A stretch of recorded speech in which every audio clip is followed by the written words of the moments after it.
الحمد للہ رب العالمین والصلاة والسلام علی حبیبہ محمد وآلہ وصحبہ اجمعین۔ اعوذ باللہ من الشیطان الرجیم، بسم اللہ الرحمن الرحیم۔ وَلَتَجِدَنَّهُمْ أَحْرَصَ النَّاسِ عَلَى حَيَاةٍ وَمِنَ الَّذِينَ أَشْرَكُوا يَوَدُّ أَحَدُهُمْ لَوْ يُعَمَّرُ أَلْفَ سَنَةٍ وما هو بمزحزحه من العذاب ان يعمر والله بصير بما يعملون۔ اللهم سبحانك لا علم لنا الا ما علمتنا انك انت العليم الحكيم۔ مولاي صل وسلم دائما ابدا على حبيبك من زانت به القلوب۔ سورہ بقرہ میں بنی اسرائیل کا یہ ذکر چل رہا تھا کہ بنی اسرائیل یہ دعویٰ کرتے ہیں یا یہود یہ دعویٰ کرتے ہیں کہ آخرت صرف ہمارے لیے ہے اور جنت میں صرف ہم ہی داخل ہوں گے، دوسرا کوئی شخص جنت میں داخل نہیں ہو سکے گا۔ تو اللہ جل شانہ نے فرمایا کہ اے میرے حبیب ان سے فرمائیے اگر آخرت صرف تمہارے لیے ہے اور دوسرے کسی شخص کو اس میں دخل نہیں ہے تو پھر تم موت کی تمنا کرو۔ جب تمہیں یہ یقین ہے کہ تمہیں جنت ہی میں جانا ہے، تمہیں نہ ایمان کی ضرورت ہے نہ اعمال کی نہ کردار کی، بلکہ جس پر تم ہو وہ جنت ہی کا راستہ ہے، تو پھر یہاں دنیا میں کیوں دکھ اٹھا رہے ہو؟ پھر تم دعا کرو موت آ جائے اور تمہیں جانا تو جنت میں ہے۔ فَتَمَنَّوُا الْمَوْتَ إِن كُنتُمْ صَادِقِينَ، اگر سچے ہو تو پھر دنیا کی تکلیفوں اور بھوک پیاس سے اور صحت بیماری سے اور لین دین کے جھمیلوں سے جان چھڑاؤ۔ پھر ساتھ ہی یہ بھی فرما دیا وَلَن يَتَمَنَّوْهُ أَبَدًا، یہ کبھی بھی ایسی تمنا نہیں کرے گی۔ بما قدمت ایدیہم، انہیں اپنے کردار کا پتہ ہے، جو یہ کام کرتے ہیں جو افعال کرتے ہیں انہیں پتہ ہے ان کا انجام کیا ہوگا، اور اللہ ظلم کرنے والوں کو جانتا ہے۔ پھر انہوں نے بلکہ وَلَتَجِدَنَّهُمْ أَحْرَصَ النَّاسِ عَلَى حَيَاةٍ، بلکہ آپ ان کو دوسرے تمام انسانوں کی نسبت زندگی کے معاملے میں زیادہ حریص پائیں گے۔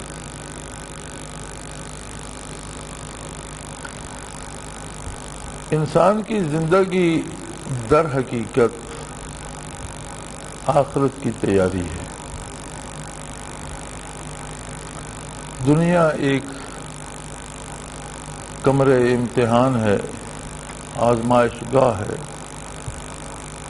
انسان دنیا میں آتا ہے تو اسے اللہ کی طرف سے نیکی کی تلقین ہوتی ہے، اللہ کے نبی اللہ کے رسول نیکی کی طرف بلاتے ہیں، اللہ کی کتابیں نیکی کی طرف بلاتی ہیں، اور پھر نبی آخر الزمان صلی اللہ علیہ وسلم کی بعثت کے بعد اتنا واضح پیغام پہنچا دیا گیا کہ کسی نئی نبوت کی ضرورت ہی باقی نہ رہی۔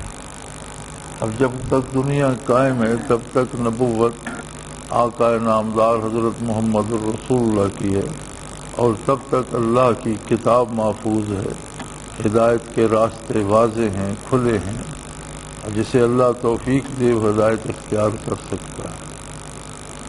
ساتھ ہی شیطان اور بدی کی طاقتیں بھی ہیں، وہ انسان کو برائی کی طرف بلاتی ہیں۔ انسان کا اپنا نفس ہے،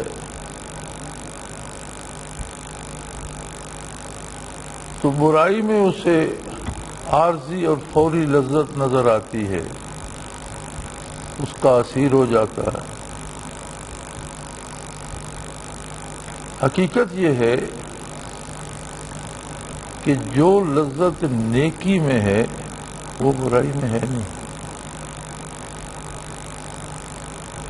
لیکن نیکی کے لیے دو شرطیں جو ہیں وہ بڑی ضروری ہیں۔ ایک تو نیکی رسول اللہ صلی اللہ علیہ وآلہ وسلم کے فرمان کے مطابق، کسی نے راستے سے نہ گھڑ لی ہو. ایک تو عمل وہ ہو جو نبی کریم صلی اللہ علیہ وسلم سے ثابت ہو، جسے کرنے کا آپ نے حکم دیا، اور دوسرے یہ ہے کہ پورے خلوص سے اور اللہ کی رضا کے لیے کی جائے. اگر نیکی سے بھی نیت اور ارادے اور خلوص میں ہی فرق آ جاتا ہے. کوئی شخص بڑی لمبی لمبی نمازیں پڑھتا ہے اس لیے نہیں کہ اللہ اس کے سجدے اور اس کا قیام قبول فرمائے اور اس پر راضی ہو اور اس کے گناہ معاف فرما دے، بلکہ اس کا ارادہ یہ ہوتا ہے کہ لوگ مجھے بڑے خلوص سے اور بڑا منہمک دیکھیں اور لوگ مجھے پارسا مانیں. تو اب وہ جو قلبی کیفیت ہے اس کے بدل جانے سے اس کا اثر بدل جائے گا. بظاہر جو دیکھے گا وہ تو یہی سمجھے گا نیکی کر رہا ہے، لیکن اللہ تو دلوں کے حال جانتا ہے. تو وہ نیکی نہیں ہوگی بلکہ ریاکاری ہوگی، جو بہت بڑا جرم ہے. کہ نیکی اللہ کی اطاعت، رسول اللہ صلی اللہ علیہ وسلم کے اتباع کے لیے نہیں، اللہ کی رضا اور اللہ کے نبی کی خوشنودی کے لیے نہیں، بلکہ نیکی کو اپنی بڑائی کے لیے استعمال کرنے کا ارادہ ہے.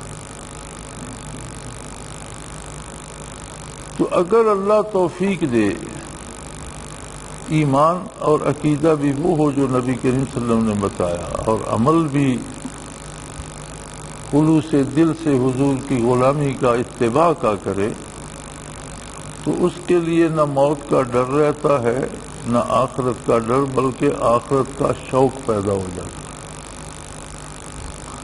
دنیا میں وہ وقت اس لیے گزارتا ہے کہ اسے پتہ ہے کہ ایک معین وقت تک کے لیے اللہ نے مجھے دنیا میں رکھنا ہے، لیکن وہ آخرت سے ڈرتا نہیں بلکہ آخرت کا ذوق پیدا ہو جاتا ہے. اس میں موت کا انتظار کرتا ہے کہ کب موت آئے اور ان جھمیلوں سے جان چھوٹے اور میں اللہ کی بارگاہ میں سرخرو ہو کر حاضر ہوں. یہ ایک فطری اور طبعی چیز ہے جو اس کے اندر بالکل اس طرح جیسے آج کل آپ دیکھتے ہیں کہ ہر بندہ یہ کوشش کرتا ہے، ہر نوجوان یہ کوشش کرتا ہے کہ میں کسی باہر ملک چلا جاؤں. ہر بزرگ یہ چاہتا ہے کہ میرا بیٹا باہر کسی ملک چلا جائے. کیوں چلا جائے؟ آخر اپنوں سے دور ہو جائے گا، رشتہ داروں سے دور ہو جائے گا، گھر سے دور ہو جائے گا، شاید والد فوت ہو جائے اور اسے وہاں سے آنے کی فرصت بھی نہ ملے، جنازہ بھی نہ پڑھ سکے، کفن دفن میں بھی شریک نہ ہو سکے. لیکن ایک امید انہیں ہوتی ہے کہ باہر کے ملک میں چلا جائے گا تو روزی زیادہ کما لے گا. اس لیے پیسے دیتے ہیں لوگوں کو، منتیں کرتے ہیں، خوش آمدیں کرتے ہیں. ورنہ آپ کسی سے کہیں کہ آپ اپنے بیٹے کو 2 میل تک میرے ہمراہ کر دیں، یہ واپس آ جائے گا، تو وہ فوراً کہے گا میں بیٹا آپ کے ساتھ کیوں بھیج دوں گا، کس خوشی میں بھیج دوں؟ میرا آپ کے ساتھ بیٹا کو بھیجنے کا کیا مطلب ہے؟ آپ پتنی کون ہے، میں نہیں جانتا، کیا ہو اسے. یا کسی سے کہیں 2 دن کے لیے یار مجھے تمہارے بیٹے کی ضرورت ہے، میری کچھ مدد کر دے گا، اسے یہاں چھوڑ دیں، کوئی تیار نہیں ہوتا. اور ایک گھر سے دوسرے گھر نہیں بھیجتے، جبکہ ایک ملک سے دوسرے ملک بھیجتے ہیں اس امید پر کہ وہاں جا کر زیادہ روزی کما لے گا، زیادہ پیسے کما لے گا. یہ ایک یقین ہے لوگوں کے دلوں میں، اس کی کوئی اصلیت نہیں ہے. پتہ نہیں وہاں جا کر کسی اور مصیبت میں گرفتار ہو جائے، وہاں جا کر روزگار ملے نہ ملے، وہاں جا کر شاید زیادہ پریشان ہو. لیکن لوگوں نے اپنے دل میں ایک بات بٹھا رکھی ہے کہ جو بھی باہر جائے گا وہ دولت مند ہو جائے گا، زیادہ پیسے دے گا. اسی طرح جسے یہ یقین ہو جائے کہ اگلی دنیا کے لیے اللہ نے مجھے توفیق دی ہے اور میں نے بہت کما لیا ہے، الحمدللہ میرا سرمایہ اگلی دنیا میں ہے، اسے ایک شوق پیدا ہو جاتا ہے موت کا. وہ ڈرتا نہیں کہ موت ہی تو ایک راستہ ہے جس سے گزر کر مجھے آگے جانا ہے، اور میرا اپنا گھر ہے، مجھے گھر میں جانا ہے. لیکن اگر کردار درست نہ ہو، رات دن گناہ میں غرق ہو، اور پھر ایمان بھی نہ ہو، تو کافر تو کبھی موت کی تمنا نہیں کر سکتا. اس لیے کہ اس کے لاشعور میں، اس کے دل کی گہرائی میں دونوں جگہ یہ بات ثبت ہو جاتی ہے کہ میں آگے جو کچھ کر رہا ہوں اپنے لیے بگاڑ پیدا کر. تو اسی اصول کے تحت یہاں فرمایا کہ میرے حبیب ان سے کہیے، جب یہ یہود دعویٰ کرتے ہیں کہ جنت تو صرف ہماری ہے، کوئی غیر یہودی جنت میں نہیں جائے گا، تو آپ ان سے فرما دیجئے کہ ذرا موت کی دعا کرو. جب تمہیں جانا ہی جنت ہے تو کیا مشکل ہے؟ اور ساتھ فرما دیا کہ یہ کبھی نہیں کریں گے. اور آپ اندازہ کیجئے کہ اب یہود تو حضور اکرم صلی اللہ علیہ وسلم کی صداقت کا انکار کیے بیٹھے تھے اور آپ کو معاذ اللہ غلط ثابت کرنا چاہتے تھے، تو ہاتھ اٹھا کے دعا کر لیتے کہ آپ تو کہہ رہے ہیں یہ کبھی نہیں دعا کریں گے، تو ہم دیکھ لیں ہم دعا کر رہے ہیں. مفسرین کرام لکھتے ہیں کہ انہیں یہ یقین تھا کہ آپ صلی اللہ علیہ وسلم اللہ کے سچے نبی اور رسول ہیں، اور اگر ہم دعا کے لیے ہاتھ اٹھائیں گے تو واقعی ہمیں موت آ جائے گی. اس لیے کسی نے نہیں کی. اور فرمایا اس لیے نہیں کریں گے بما قدمت ایدیہم، انہیں اپنے کرتوتوں کی خبر ہے، جو کچھ آگے انہوں نے بھیجا ہے اس سے ڈرتے ہیں. اللہ کریم معاف فرمائے، ہم جو ڈرتے ہیں تو ہم موت سے نہیں ڈرتے ہیں. سب کو یقینی طور پر پتہ ہے کہ موت نے آنا ہے.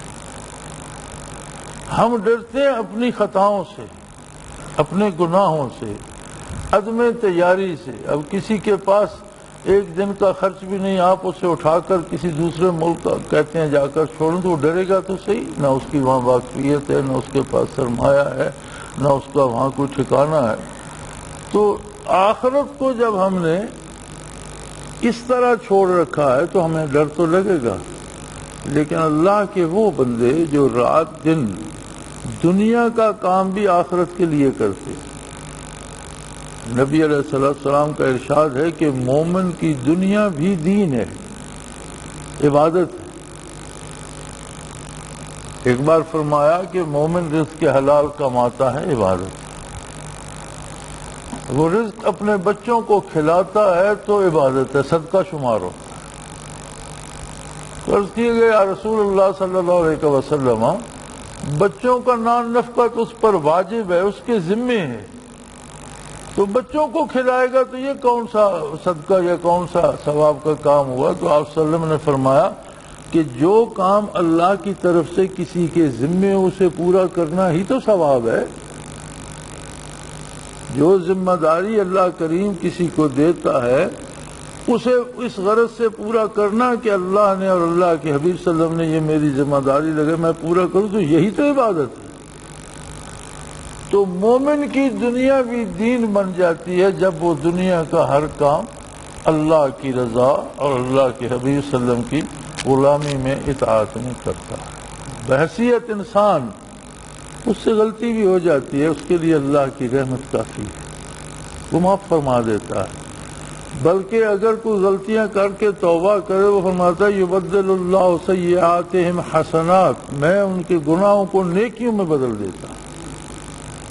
ایسا کریم ہے کہ غلطیوں پہ بھی ثواب دے دیتا ہے. لیکن اگر اس دامان رحمت سے وابستہ رہا جائے، غلطی ہو تو توبہ کی جائے، اللہ سے مغفرت طلب کی جائے، تو پھر نہ موت کا ڈر رہتا ہے اور نہ آخرت میں جانے سے بندہ ڈرتا ہے. لیکن جو لوگ آگے برائی بھیجتے ہیں، فرمایا یہ تو ان کے پاس تو ایمان بھی نہیں ہے، ان کا کردار بھی نہیں ہے، اس لیے یہ کبھی موت کی تمنا نہیں کریں گے.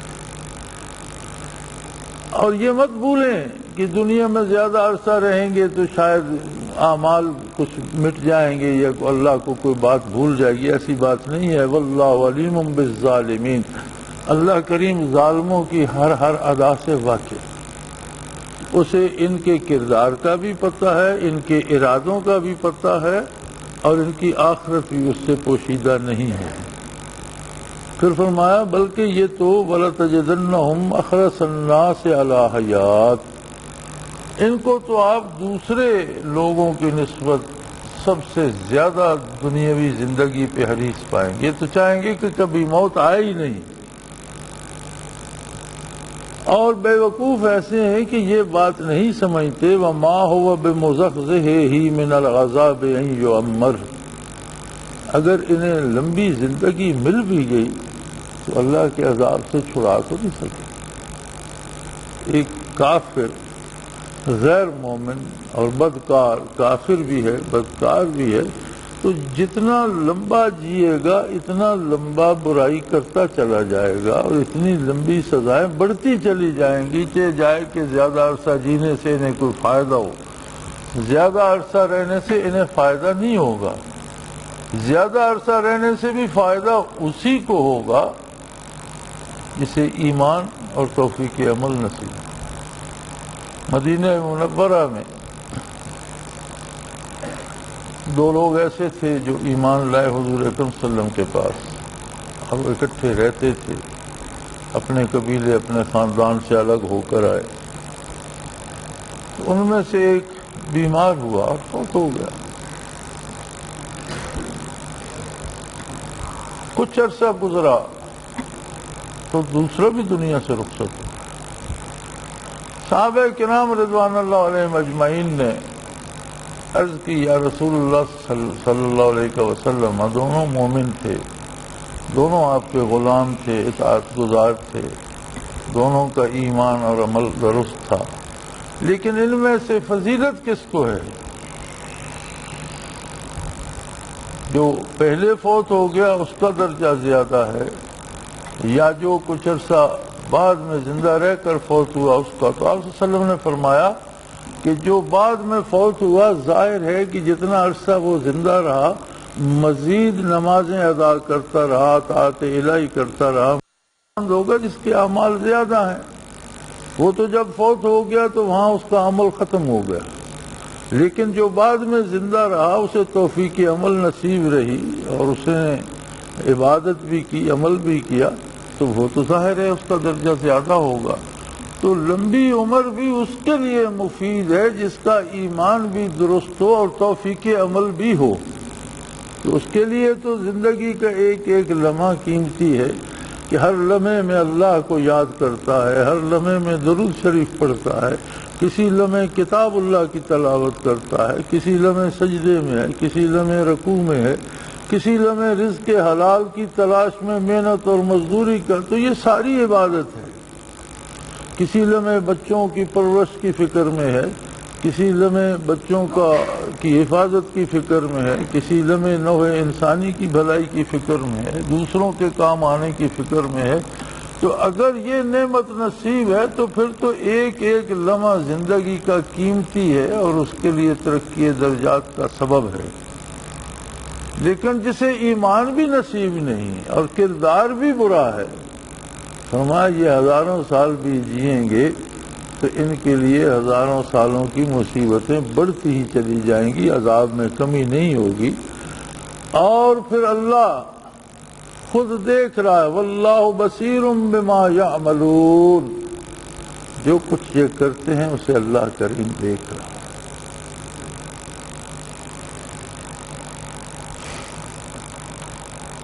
قرآن حکیم میں 30 پارے ہیں،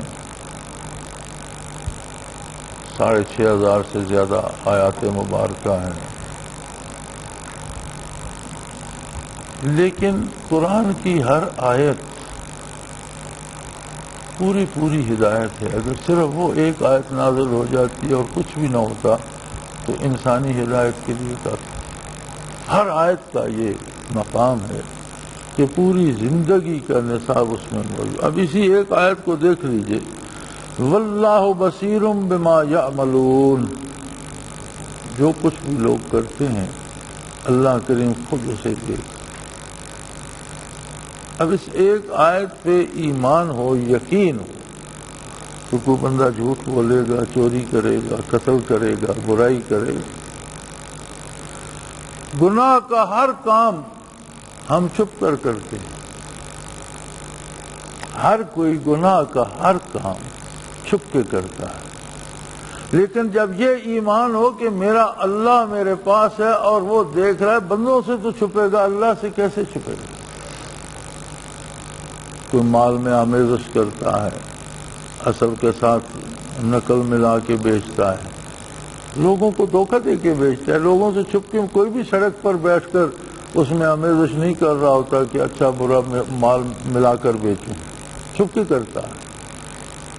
کوئی چوری کرتا ہے چھپ کے کرتا ہے، کوئی غلط کام جو بھی کرنا چاہتا ہے وہ چھپ کے کرتا ہے، لیکن اگر اس آیے کریمہ پہ اسے اللہ یقین دے دے کہ میں جہاں بھی ہوں، جب بھی ہوں، جو بھی کر رہا ہوں میرا اللہ دیکھ رہا ہے، تو گناہ کرنے کی گنجائش باقی نہیں ہے۔ پھر غلطی سے ہو جائے تو اسی وقت چیخ اٹھتا ہے کہ میں نے کتنا بڑا ظلم کیا، میں نے کہ اللہ کے روبرو اللہ کی نافرمانی کی۔ پھر انہوں نے ایک اور اعتراض گڑھا، جس آدمی کے پاس دلائل نہ ہوں اس کے پاس بے جا اعتراضات ہوتے ہیں۔ انہوں نے کہا جی اگر نبی کریم صلی اللہ علیہ وسلم پر کوئی اور فرشتہ نازل ہوتا اور وہی لاتا تو ہم ایمان بھی لے آتے۔ اب یہ فرماتے ہیں کہ جبرائیل امین وہی لاتے ہیں مجھ پر، اور جبرائیل امین نے تو 1000 مرتبہ ہماری قوم کو غرق کیا، تباہ کیا، ہماری نسلیں اجاڑ دیں، عاد اور سمود کو تباہ کر دیا، کبھی طوفان لے آئے کسی پر، کبھی کسی کا تختہ الٹ دیا اور زمین کے ٹکڑے کو ہی الٹا کر دیا، تو تباہیاں لاتے رہے ہم پر، تو یہ ہم تو جبرائیل امین کی لائی ہوئی بات کو نہیں مانیں۔ اعتراض کا انداز دیکھیں کہ جبرائیل تو وہ فرشتہ ہے جس نے ہماری نسل میں کئی دفعہ تباہی اور بربادی پیدا کی ہے، اب کوئی اور فرشتہ ہوتا تو ہم مان بھی لیتے۔ اللہ کریم نے فرمایا میرے حبیب ان سے کہیے کل من کان عدوا لجبریل، انہیں کہیے جس کو جبریل سے دشمنی ہے وہ یہ بات اچھی طرح سن لے، فَإِنَّهُ نَزَّلَهُ عَلَىٰ قَلْبِكَ بِإِذْنِ اللَّهِ، جبرائیل امین نے اللہ کے حکم سے اللہ کا سچا قرآن آپ کے قلب اثر پہ اتارا ہے۔ یہ اس کی ذمہ داری لگی اللہ کی طرف سے، اور وہ اللہ کی وحی لے کر آپ کے قلب اثر تک اس نے پہنچائی، اور وہ وحی ایسی ہے مصدقا لما بین یدیہ، اس سے پہلے جو اللہ کے وعدے یا جو اللہ کا کلام تھا اس کی تصدیق کرتی ہے، ہدن زندگی کے تمام شعبوں کی صحیح رہنمائی کرتی ہے، وبشریٰ للمؤمنین، اور ایمان لانے والوں کو خوشخبری سناتی ہے۔ جبرائیل امین نے قصور کیا کیا کہ جب بھی جو کام بھی کیا اللہ کے حکم سے کیا، اگر تمہاری طرف کسی تمہاری بستی کی طرف تباہی لانے کا سبب بنے تو اس میں قصوروار جبرائیل امین نہیں تھے، تم لوگ تھے، تم نے برائیاں کی اور اللہ نے انہیں حکم دیا، انہوں نے تباہ کر دیا، وہ سزا تو اللہ کی طرف سے تھی۔ اور وہی جبرائیل امین ہے جو بعثت آقا نامدار سے لے کر قیامت تک کے آنے والے لوگوں کے لیے نور ہدایت لا رہا ہے، تمام ایمان لانے والوں کے لیے خوشخبری لا رہا ہے، اور ہدن زندگی کے ہر کام کرنے کا صحیح طریقہ جو ہے وہ لا رہا ہے۔ قرآن کی 3 صفات ہیں، جو حق پہلے نازل ہوا اس کی تائید فرماتا ہے، زندگی کے ہر کام کی صحیح رہنمائی فرماتا ہے۔ خدا کا معنی ہوتا ہے کسی بھی کام کو کرنے کا صحیح طریقہ، اور ایک عجیب بات یہ ہے کہ بالآخر دھکے کھانے کے بعد ہر چه دانا کند نادان، لیک بعد از خرابی بسیار، دانا جو کرتا ہے کرتا نادان بھی وہی ہے۔ اگر دانا لقمہ منہ میں ڈالتا ہے تو نادان بھی کبھی ناک میں ڈال کے پیٹ نہیں بھر سکتا، لیکن بڑی خرابی کے بعد اس حقیقت تک پہنچتا ہے کہ ایسا کرنا چاہیے۔ غلط طریقے جتنے ہوتے ہیں وہ لمبے ہوتے ہیں۔ اب آپ دیکھ لیں کہ 2 نقطوں کے درمیان جو کم سے کم فاصلہ ہوتا ہے وہ خط مستقیم ہوتا ہے، اور جتنے اس میں ٹیڑھے میڑھے خط بناتے جائیں اور دونوں نقطوں کو ملا دیں تو نقطے تو مل جاتے ہیں، لیکن وہ راستہ لمبا ہو جاتا ہے، پیچیدہ ہو جاتا ہے۔ زندگی کے ہر کام کا اصول یہی ہے کہ کسی بھی کام کو کرنے کا صحیح طریقہ آسان اور مختصر ہوتا ہے، اور اسی کو غلط کرنے کا طریقہ پیچیدہ اور نقصان دہ ہوتا ہے دنیا کے اعتبار سے، گناہ ثواب سے الگ۔ مثلا ایک آدمی مزدوری کر کے شام کو پیسے لیتا ہے تو اس میں کوئی ایچ پیچ ہے، لیکن وہی 100-150 روپیہ چوری کرنے کی کوشش کرتا ہے، مزدوری نہیں کرتا، کسی کی جیب کاٹتا ہے، تو آسان تو نہیں ہے، کتنا خطرہ مول لیتا ہے اور کتنی مشکل سے اس تک پہنچتا ہے۔ تو ہمیشہ غلط کرنا جو ہے وہ مشکل ہوتا ہے اور سیدھا کام کرنا آسان ہوتا ہے۔ تو فرمایا قرآن کی دوسری بڑی برکت یہ ہے کہ خدا یہ زندگی کے ہر کام کو صحیح طریقے سے انجام دینے کا طریقہ بتاتا ہے۔ اور تیسری بات یہ ہے کہ ایمان والوں کے لیے خوشخبری ہے، بشارت دیتا ہے انہیں کہ یہ زندگی تو ایک عارضی شے ہے، تمہیں تو اللہ کے حضور جانا ہے، وہاں تمہارے لیے بے شمار نعمتیں ہیں، قرب الہی ہے، وصال محمدی ہے۔ لیکن اگر کوئی بد نصیب، ہاں یہاں ایک بات یہ بھی ہے، نزلہ علی قلبک، آپ کے قلب اطہر پہ نازل فرما۔ اس کا مطلب ہے کہ مابت وہی قلب ہے۔ انسان کے وجود میں دماغ ہے جو سب دیکھتا ہے، سب سمجھتا ہے، سب محسوس کرتا ہے، فیصلے کرتا ہے، اور جو فیصلہ دماغ کرتا ہے اعضاء و جوارح، ہاتھ پاؤں اس پہ عمل کرتے ہیں۔ لیکن یاد رہے دماغ فیصلہ کرنے والی شے نہیں ہے۔ دماغ بھی جو کچھ دیکھتا ہے، جو سمجھتا ہے، سب کچھ قلب کے پیش کرتا ہے، فیصلہ قلب کرتا ہے۔ دماغ کو قلب کے بعض فیصلوں سے اختلاف بھی ہوتا ہے۔ بعض اوقات چوری کرنے والے کو اس کا اپنا دماغ بھی کہتا ہے کہ تو برائی کر رہا ہے، لیکن اس کا دل کہتا ہے کہ کرو، وہ کرتا ہے۔ جوا کھیلنے والے کو بھی اپنا دماغ سمجھو، اس سے بھی سوچ آتی ہے کہ میں کیوں پیسے برباد کر رہا ہوں، اس کا دل چاہتا ہے وہ کرتا ہے۔ تو حکمران دل ہے۔ دل ایک گوشت کا لوتھڑا ہے، ایک پمپنگ مشین ہے جو سارے جسم میں خون پہنچاتی ہے، لیکن اس کے اندر اللہ نے عالم امر کا ایک لطیفہ ربانی رکھ دیا ہے۔ حقیقی قلب وہ ہے۔ نبی کریم صلی اللہ علیہ وسلم نے فرمایا کہ بدن میں ایک گوشت کا لوتھڑا ہے،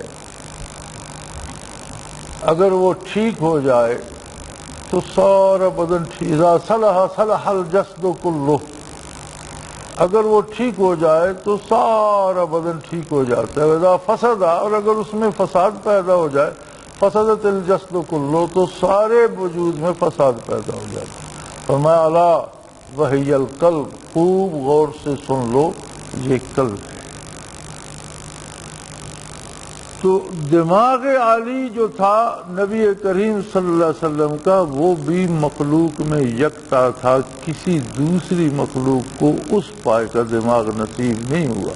نبی کریم صلی اللہ علیہ وسلم کا وجود اطہر، ذات اطہر، ایک ایک ادا، ایک ایک چیز کائنات میں ساری چیزوں سے افضل ترین ہے۔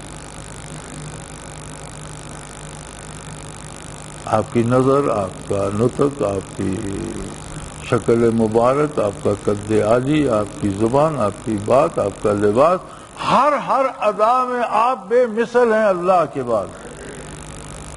مخلوق میں کوئی آپ کی مثال نہیں۔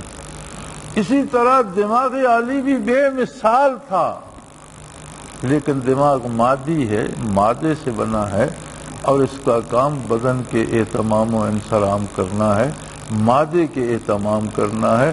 اور قلب جو لطیف ربانی ہے، وہ محبت وحی ہے، وہ مقام ہے جہاں پر اللہ کا کلام نازل ہوا، اللہ کی وحی نازل ہوئی۔ اور اسی لیے قرآن حکیم نے ذکر خفی قلبی پہ سب سے زیادہ زور دیا ہے۔ الذین یذکرون اللہ قیاما وقعودا وعلی جنوبہم وہ لوگ جو کھڑے بیٹھے لیٹے ہر حال میں اللہ کا ذکر کرتے ہیں، ہر حال میں تو ذکر قلب بھی کر سکتے ہیں۔ لیٹیں گے، سو جائیں گے، زبان تو رک جائے گی۔ اور صحابہ کے بعد رضوان اللہ علیہم اجمعین کی نور ایمان اور تجلیات ایمانی کی خصوصیت جب قرآن بتاتا ہے تو فرماتا ہے ثم تلین جلودہم وقلوبہم الی ذکر اللہ، کھال سے لے کر نہا خانے دل تک ان کے بدن کا ہر ذرہ ذاکر ہو گیا۔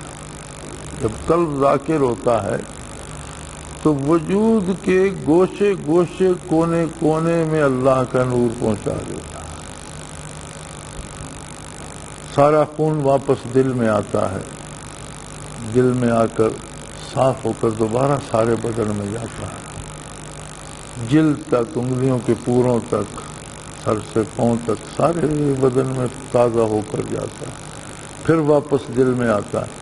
تو اگر اس میں نہا خانے دل میں اللہ کی یاد بیٹھ جائے اور اللہ کا نام بیٹھ جائے، عظمت الہی موجود ہو، محبت آقا نامدار موجود ہو، دل میں اللہ کی اطاعت کا جذبہ موجود ہو، تو وہ انگ انگ میں، نس نس میں پہنچ جاتا ہے۔ اس لیے کہ اصل دل ہے اور محبت وحی الہی دل ہے، نزول وحی کا مقام قلب اطہر ہے۔ فإنہ نزلہ علی قلبک بإذن اللہ، جبرائیل امین نے تو آپ کے قلب اطہر پر اللہ کے حکم سے نازل کیا، جو تصدیق کرتا ہے پہلی کتابوں کی، رہنمائی کرتا ہے زندگی کے ہر کام کی اور صحیح رہنمائی کرتا ہے، وَبُشْرَى لِلْمُؤْمِنِينَ، اور خوشخبری سناتا ہے ایمان والوں کو۔ اللہ کریم ہماری خطائیں معاف فرمائے، ہمیں نور یقین عطا فرمائے، ایمان کامل عطا فرمائے، اپنی اور اپنے نبی کریم کی اطاعت کی توفیق عطا فرمائے۔ وآخر دعوانا الحمدللہ۔